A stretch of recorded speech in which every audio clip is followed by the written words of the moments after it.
অভিমান করতেন না যে আমি চক্রবর্তী সম্রাট। তিনি একটাই অভিমান করতেন, অভিমান করতো না এমন নয়, অভিমান করতেন যে আমি ভগবানের দাস অনুদাস, আমি ভগবানের দাসের দাস, এই অভিমান করতেন। তিনি নিজেই নববিধা ভক্তি তিনি নিজেই যাজন করতেন। এই ছিল অম্বরীশ মহারাজের জীবন চরিত্র।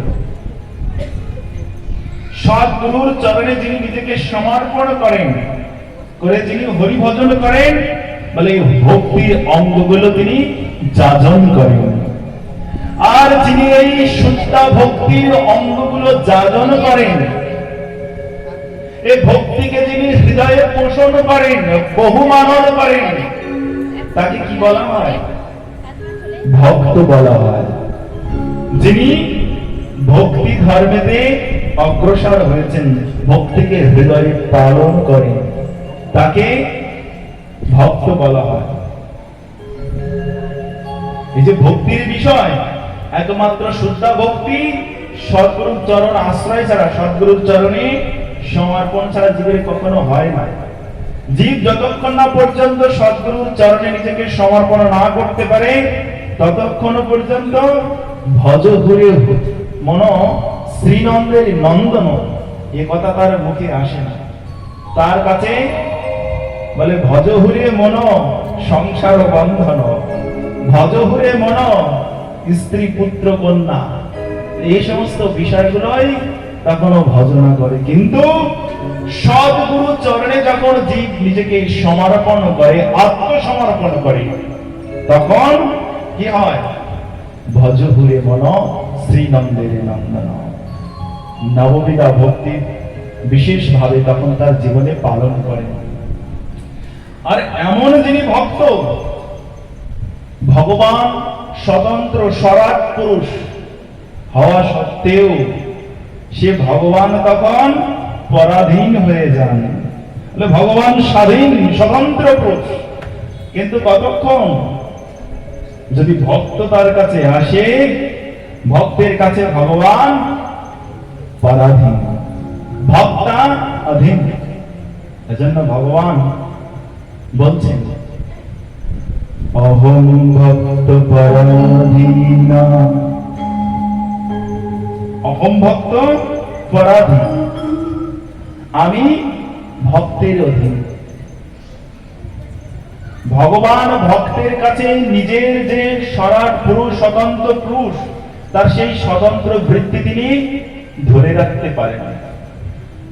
ভক্তের চরণে নিজেকে তখন তিনি দেখিয়ে দেন। ভক্তের কথা মতো তিনি তখন ওঠেন, আর ভক্তের কথা মতো বসেন। ভাবতে পারেন যে ভগবানের ইশারা, যার ভ্রুভঙ্গিতে এই বিশ্ব ব্রহ্মাণ্ড লয় প্রলয় হয়ে যায়, যার নির্দেশে এই জগতে সৃষ্টি প্রবাহমান থাকে, যার নির্দেশ ছাড়া এই জগতের একটা পাতাও পর্যন্ত হেলে না, সে ভগবান বলে ভক্তের ইশারায় তিনি চলেন, ভক্তের ইশারায় তিনি বলেন, ভক্তের ইশারায় তিনি গ্রহণ করেন প্রসাদ। ভক্ত যেভাবে তাকে পরিচালনা করে, ভগবান সেভাবেই পরিচালিত হয়। যে ভগবান এই বিশ্বকে পরিচালনা করছেন, সে ভগবানকে কে পরিচালনা করে?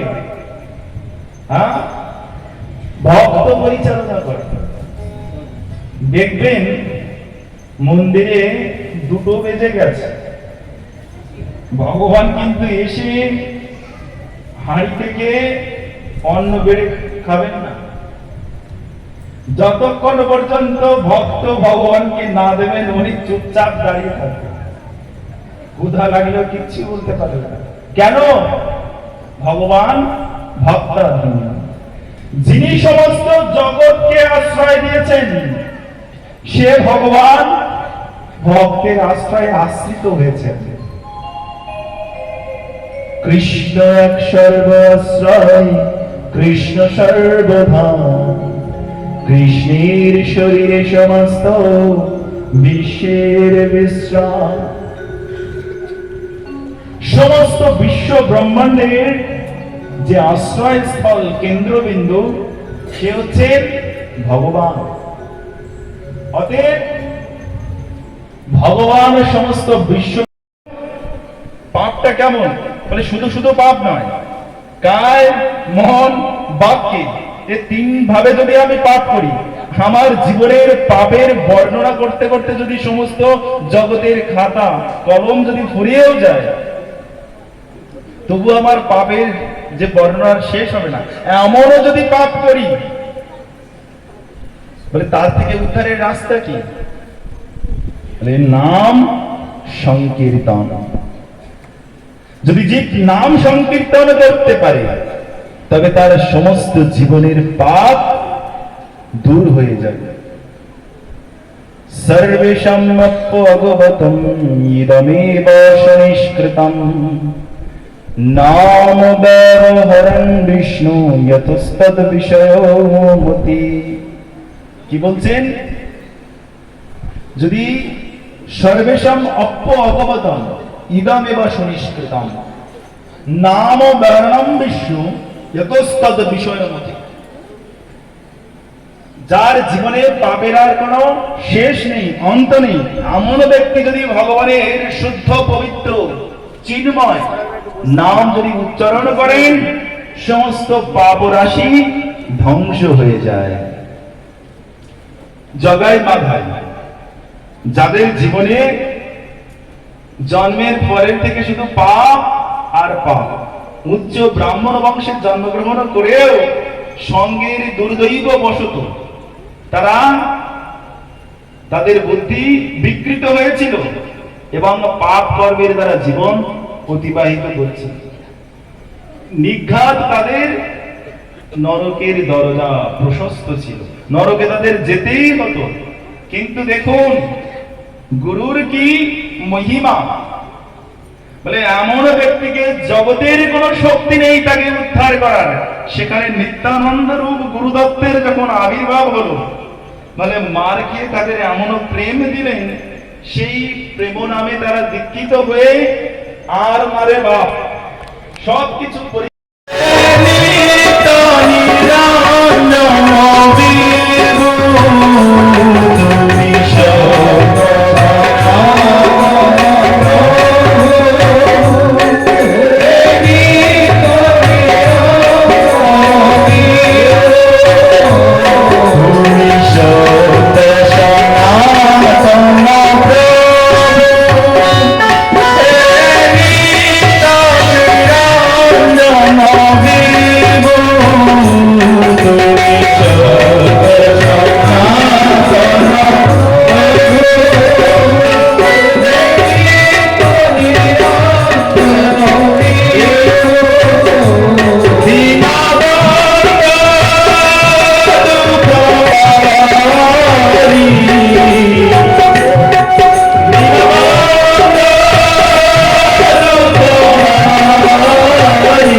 বিদেশে তিনি দুঃখ যন্ত্রণাময় পরিবেশের ভিতরে অবস্থান করেন, কেউ যদি তাকে ফিরিয়ে নিয়ে তার পিতামাতার চরণে তাকে একবার পৌঁছে দেন, সে পিতামাতা কি করেন? সেই ব্যক্তিকে আশীর্বাদ করেন না? তার প্রতি প্রসন্ন হন না? তাহলে ওই জীবকে যখন আমরা ওই যে ভাত ডাল শাক সবজি শক্ত জীব জীবময় বিষয়বস্তু সেগুলো সংগ্রহ করে যখন ভগবানের চরণে দিয়ে দিলাম, কি এই বিশ্ব চরাচরে যত জীব আছে সবাই কৃষ্ণের অংশ, সকলেই কৃষ্ণের সন্তান। বিশ্বপিতা কৃষ্ণচন্দ্র আর আমরা সেই কৃষ্ণেরই সন্তান। বলে সেই কৃষ্ণের সন্তান তারা দুঃখ পাচ্ছিল, ভগবানের সন্তান, তাকে আপনি তার পিতার কাছে এনে দিয়েছেন। প্রথমত সেই জীবের আশীর্বাদ পেলেন, দ্বিতীয়ত ভগবানের আশীর্বাদ পেলেন। ভগবান ওই জন্য করুণায় তিনি পরিপূর্ণ হয়ে কেন তার হারানো ধনকে তিনি ফিরে পেয়েছেন আপনার জন্য, যেন প্রসন্ন হয়ে তিনি আমাদেরকে কি দান করছেন? আশীর্বাদ দান করছেন। কেউ যদি তার হারানো পুত্রকে ফিরে পায় কি করবে? সে প্রসন্ন হয়ে চুপচাপ বসে থাকবে? আশীর্বাদ করবে, আশীর্বাদ দেবে আপনাকে। ঠিক ওই প্রকারে ভগবান যখন তার এই জীবকে তার কাছে যখন কেউ দিয়ে দেন তখন ভগবানও প্রসন্ন হয়ে যান, হয়ে তখন কি করেন? আশীর্বাদ প্রদান করেন। আশীর্বাদের অপর যে নাম, তার নাম হচ্ছে প্রসাদ। যেমন পিতামাতার আশীর্বাদ যদি কোনো পুত্র লাভ করে তার আর দুঃখ থাকে? থাকে না? তার জীবনে তখন আনন্দময় হয়ে যায়। ঠিক ওই প্রকারে ভগবত প্রসাদ যখন জীব গ্রহণ করে তখন আর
ভুল কথা বললেন? বলেন শাস্ত্র বলেন না, ভুল কথা কিছু বলেন। দুজনেই একই কথা বলেছেন, কিন্তু আমাদের বুদ্ধি সীমিত, ক্ষুদ্র, সেই জন্য তাদের সেই কথার মর্মার্থ আমরা বুঝতে পারছি না। চতুর্শান বলছেন ভাগবত ধর্ম শ্রবণী শ্রেষ্ঠ ধর্ম কলিকালের জন্য। কৃষ্ণদাস কবিরাজ গোস্বামী বললেন নাম সংকীর্তন হয় কলিযুগের ধর্ম। ভাগবত পুরাণ যেটাকে বলা হয়, এই ভাগবত পুরাণ নাম পুরাণ, শ্রীকৃষ্ণের নামের অবতার স্বরূপ। বলছেন এর আদ্য মধ্য অন্ত নামের বিষয় বিগ্রহ ঝলমল করছে। প্রত্যেকটা স্কন্ধে, প্রত্যেকটা অধ্যায়ে, প্রত্যেকটা শ্লোকে, প্রত্যেকটা অক্ষরে নামরূপ বিগ্রহ বিষয়বস্তু ঝলমল করছে। যিনি ভাগবত শ্রবণ করছেন তিনি কি শ্রবণ করছেন? নাম সংকীর্তনই শ্রবণ করছেন। যিনি ভাগবত কীর্তন করছেন তিনি কি করছেন? নাম সংকীর্তনই করছেন, আলাদা কোনো বিষয়বস্তু নয়। এজন্য কলিযুগের জীবকে কৃপা করার জন্য ভগবান নিজে ভাগবত রূপে অবতীর্ণ হয়েছেন। যেদিন আমরা ভগবানের কথা শ্রবণের জন্য আমরা সময় পাই, সেদিনই আমাদের বিশেষ সৌভাগ্যের দিন। ভগবান যে আমাদের প্রতি কৃপা করেন, সে কৃপা আমরা দেখতে পাই না। আমরা অভিযোগ করি, এত যে সাধন করলাম, এত যে ভজন করলাম, নির্জলা একাদশী থাকলাম। মহারাজ বিকালে বলছিলেন চাতুর্মাস্য ব্রতের কথা, নিষ্ঠা সহকারে চাতুর্মাস্য ব্রত করলাম। কই ভগবানের যে কৃপা কি বস্তু এখন তো আমি দেখতে পেলাম না। ভগবানকে তো আমি এখনো পেলাম না। ভগবান আমাকে তো কৃপা করলো না। ভগবানকে তো বলা হয় তিনি করুণার সিন্ধু, দীনের বন্ধু। কই আজ পর্যন্ত তো ভগবানের সেই কৃপা আমি দর্শন করতে পারলাম না। তাহলে কি আমাদের এই সাধন তুচ্ছই গেল, পণ্যশ্রম হলো? না, যিনি ভগবানের জন্য আরাধনা করেন, যিনি ভগবানের পূজন করেন, শুদ্ধ তিথিকে যিনি বহুমানন করেন, ভগবানের কৃপা মূর্তমান বিগ্রহ রূপে তার কাছে প্রস্ফুটিত হন। কোথায় কোথায় আমরা তো একাদশী করেছি, আমরা তো সাধু সঙ্গ করেছি, আমরা তো ভগবানের অনেক লীলা কথা শ্রবণ করেছি। কই ভগবানের কৃপার সেই বিগ্রহকে তো আমরা আজ পর্যন্ত দর্শন করতে পারিনি। তাহলে কি বৈষ্ণবগণ মিথ্যা বললেন, মিথ্যা আশ্বাস দিয়ে গেলেন আমাদের? না, বৈষ্ণবগণ জগৎকে মিথ্যা আশ্বাস দেন না। মিথ্যা আশ্বাস জগতের স্বার্থ বুদ্ধি জীবগণ দিতে পারেন, কিন্তু বৈষ্ণবগণ দেন না। বৈষ্ণবগণ জগতে চরমতম সত্য কথাটি নির্ভীক চিত্তে উচ্চ কণ্ঠে তিনি বলতে পারেন, বলেন। তাহলে সেই ভগবানের কৃপাটি কি? ভাগ্যদৈন বহু জন্ম সমার্জিতেন সৎসঙ্গম চ লভতে পুরুষো যদা বৈ অজ্ঞান হেতু কৃত মোহানন্দকার নাশং বিদায়হি তদুদয়তে বিবেকো। ভাগ্যদৈন বহু জন্ম সমার্জিতেন, কি বলছেন? সৎসঙ্গম চ লভতে পুরুষো যদা বৈ। দেবর্ষি নারদ চতুর্শনকে উপলক্ষ করে চরমতম সত্য কথাটি আমাদেরকে জানিয়ে দিয়ে গেলেন।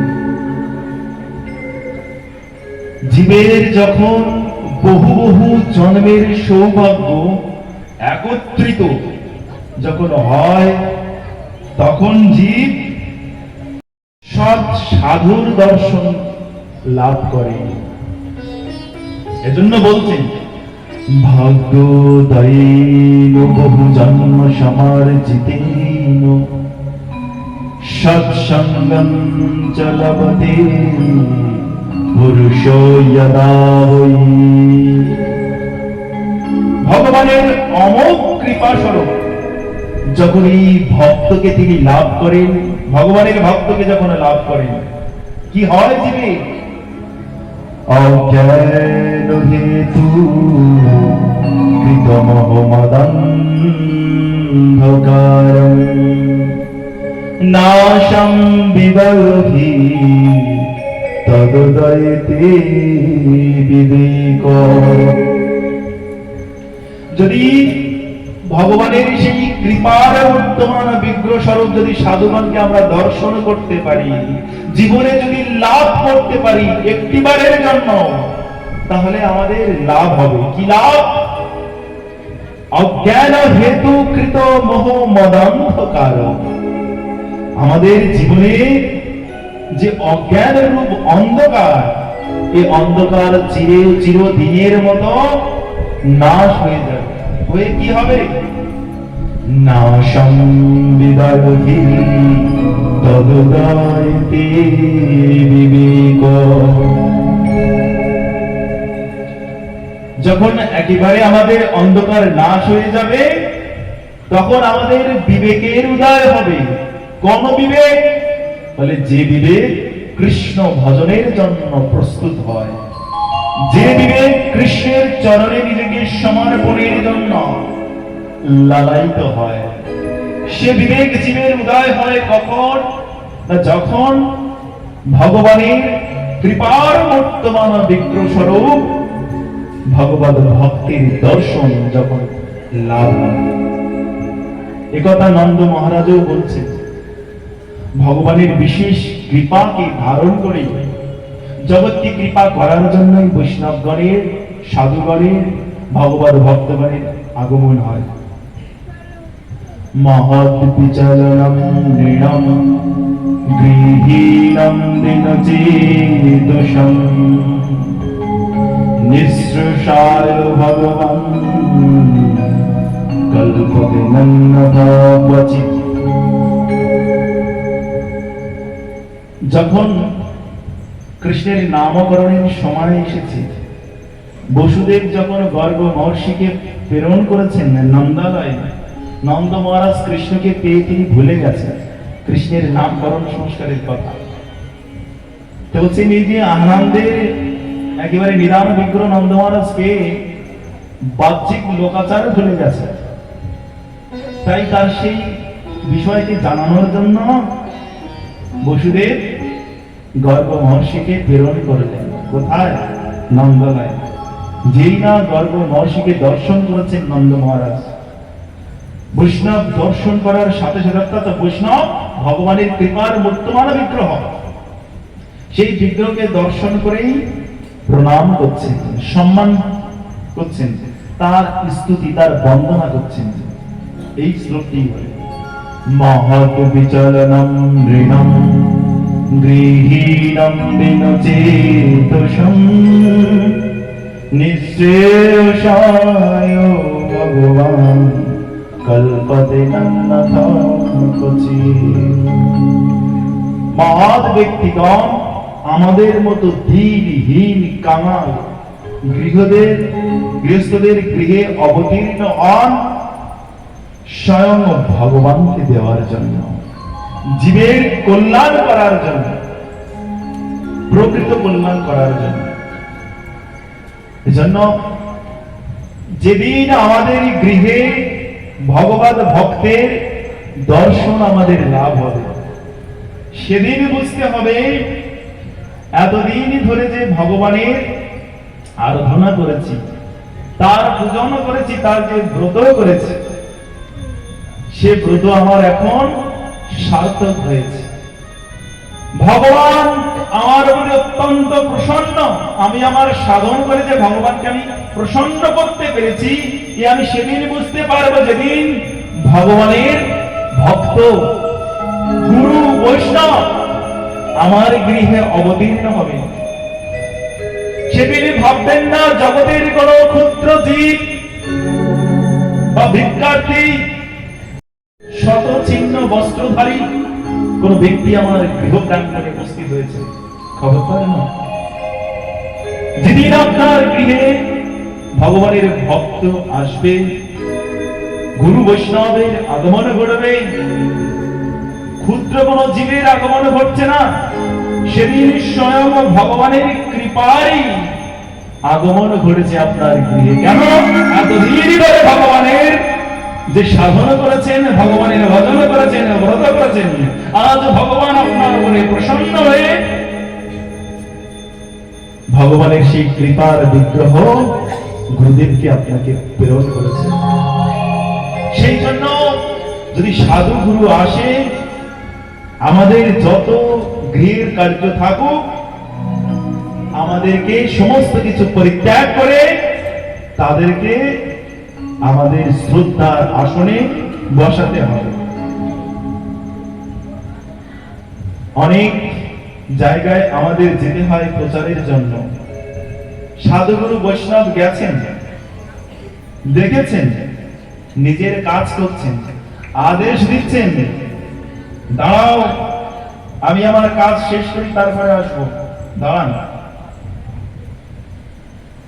আপনি ওই সাধুকে দাঁড় করাননি, আপনি আপনার ভাগ্যকে ঘরের বাইরে দাঁড় করিয়ে দিলেন। আপনি কোন ব্যক্তিকে দাঁড় করাননি, আপনি ভগবানের কৃপাকে দাঁড় করিয়ে দিলেন।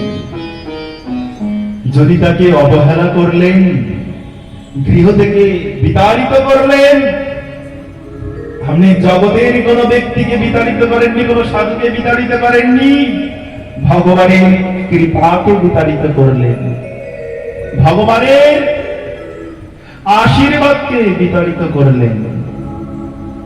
এজন্য যদি কোন সাধু গুরু বৈষ্ণব আসেন, তো হৃদয়ের আরতি দিয়ে শ্রদ্ধার সিংহাসনে বসিয়ে তার পূজন করুন।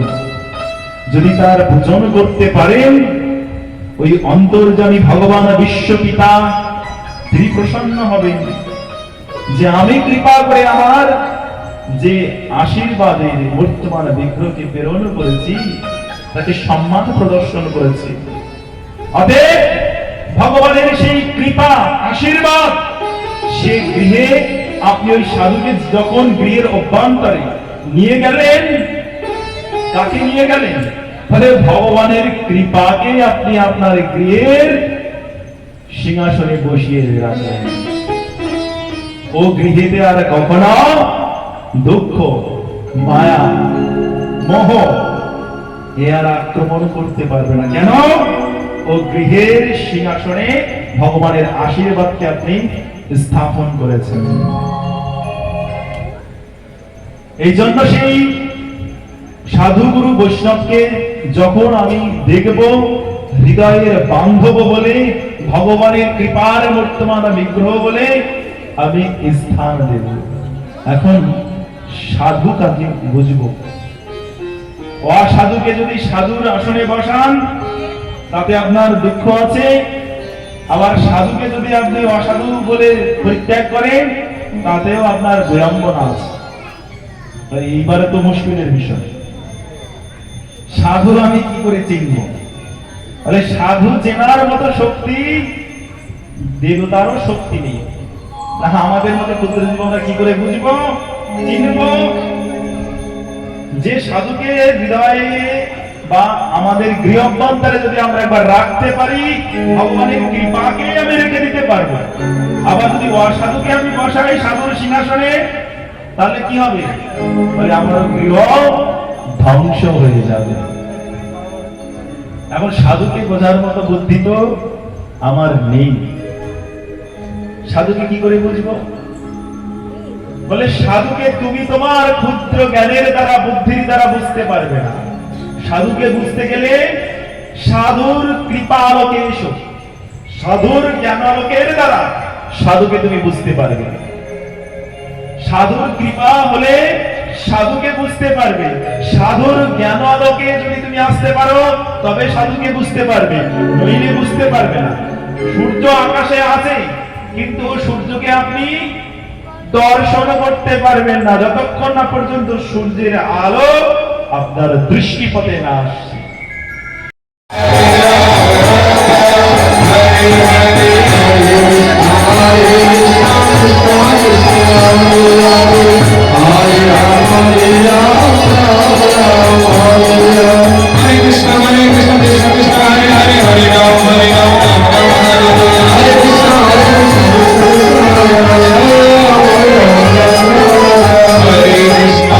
Hare Krishna, Krishna Krishna, Hare Hare.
বৃন্দাবনে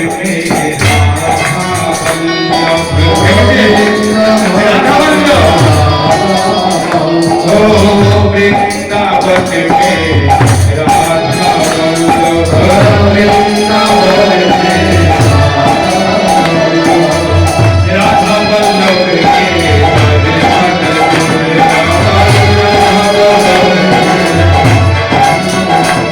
Oh